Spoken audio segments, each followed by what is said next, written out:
meet you. Thank you. So what arm do we have here? This is the ROMER 7-axis absolute arm with fully integrated RS1 laser scanner. This is a 7-axis arm, so I have one additional axis of infinite rotation and a pistol grip that lets me freely rotate the laser scanner when I'm measuring. And you need that 7th axis if you're doing scanning, right? That's correct. Right. It's very helpful. Yeah. And this arm has the same absolute encoders that Scott talked about earlier, where I can just go ahead and start up the computer, power up the arm, and I'm ready now to start scanning. Okay. I don't have to wait for the scanner to warm up either. Now, what's the advantages of an integrated scanner as opposed to one that clips on? Ease of use, and the advantage of this is that it's calibrated at the factory. The entire system is calibrated as a unit, arm and scanner together, and fully certified at the factory as well. The accuracy of this laser scanner is 30 microns. That's just a little more than 2/2000ths of an inch. And the accuracy of the entire system is 63 microns, which is 2.5 thousandths of an inch.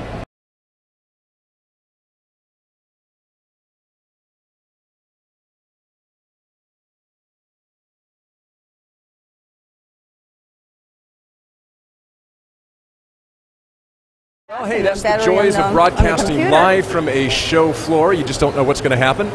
We lost power there for a couple minutes, but we're back. And by the way, battery-operated ROMER arm, it's still there. The data's still there. We haven't actually lost anything, have we? No, I'm all set, ready to go. Well, let's continue from where we left. All right, I'm ready to begin scanning. And the piece that I'm going to scan today is a winglet body part from a Red Bull Formula One racing car. Okay, terrific. So I'm going to step around here. And the software that we're using is PCDMIS Reshaper. It is a 3-dimensional point cloud processing software that I can use to generate a high quality mesh and to create surfaces and B-splines that I can export to a CAD model. Okay.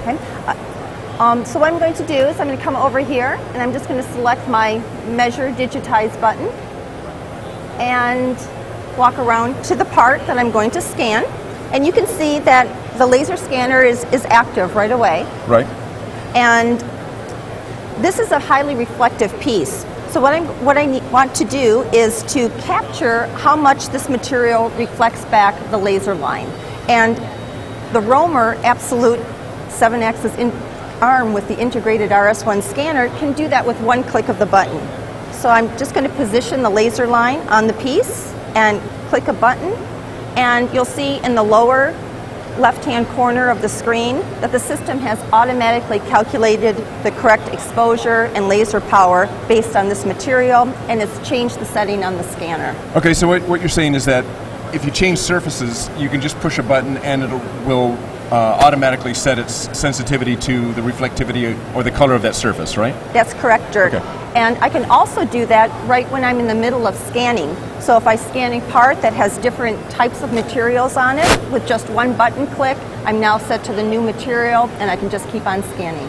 Okay, also I notice on the scan here, I see a scan line and I see a dot. What's that? Right. What the dot does is it shows me what the mid-range of the field of view is. So what I'm going to do here is I want to line up the line with the dot. That means I'm in the middle of the scanner's field of view.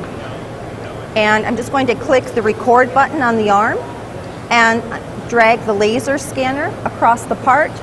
We call this painting the part. And you can see it's very similar to spray painting. And this laser scanner takes data at 30 hertz, which is 30 lines per second, and it has 1,000 points per line. So that gives me a total data acquisition rate of 30,000 points per second. Okay, and it's taken us, what, maybe a minute to scan this part? Oh, maybe not quite. Okay, so I'm just going to continue here to fill in the holes and gaps that might be there in the data. So you just want to make sure that you completely cover the surface of the model? That's correct. The system also has an auto zoom feature, so you can see that the data rotates automatically and follows the perspective of the laser line. So you can always see on the screen what it is you're scanning. Well, and more importantly, I can see where I need to fill in just by moving the laser line to that area of the part. Okay. So I'm going to tap a button and say that I'm done collecting the data. Put the arm up. So now we have our raw point cloud, right? That's correct. This is my point cloud data, and you can see that it's really actually pretty good data, and that is a result of having that auto exposure setting for the part. If I wanted to, what I could do now is I could edit the point cloud data.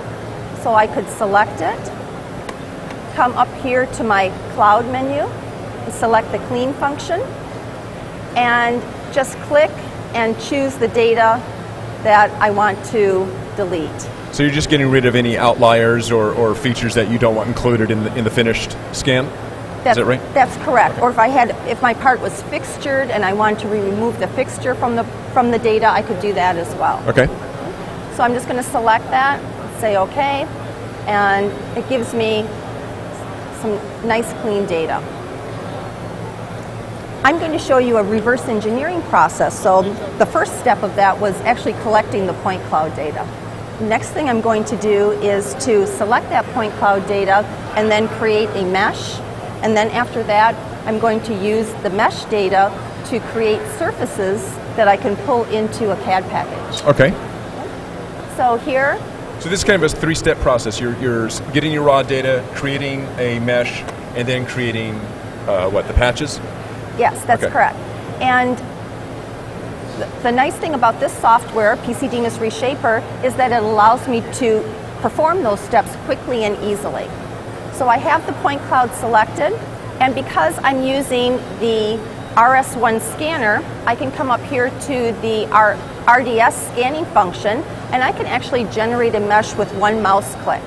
The reason I can do that is because the software knows the properties of the scanner and also knows the properties of the point cloud data, and it can use those to automatically choose the correct parameters to create the optimum mesh.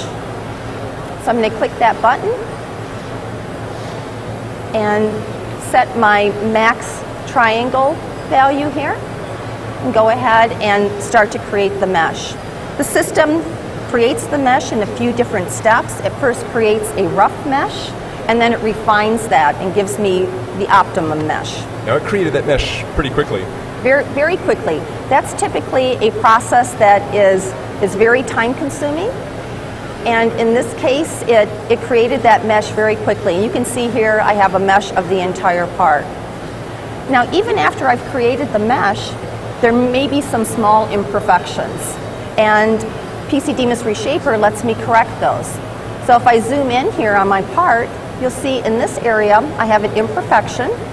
So I want to fix that before I create my surfaces, because my surfaces are only going to be as good as the mesh I created. So I'm going to come over here and select the mesh and come up to my mesh menu and choose the smoothing tool. And I could smooth the entire mesh, but I just want to work on this one small area. So I'm going to select that and then just select around the imperfection.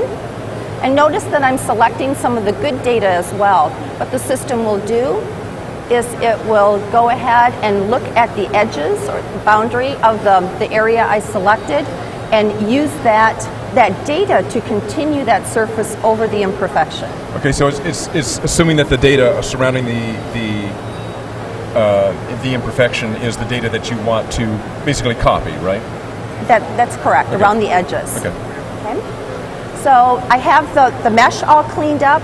My next step would be to place contour lines on the mesh. These lines would be projected directly onto the mesh. And the reason I want to do that is the contour lines are actually going to be the B-splines that I'm going to import into my CAD package.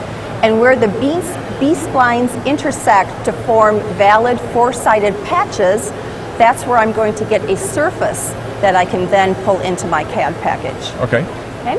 So there are many different tools that I can use for creating those curves.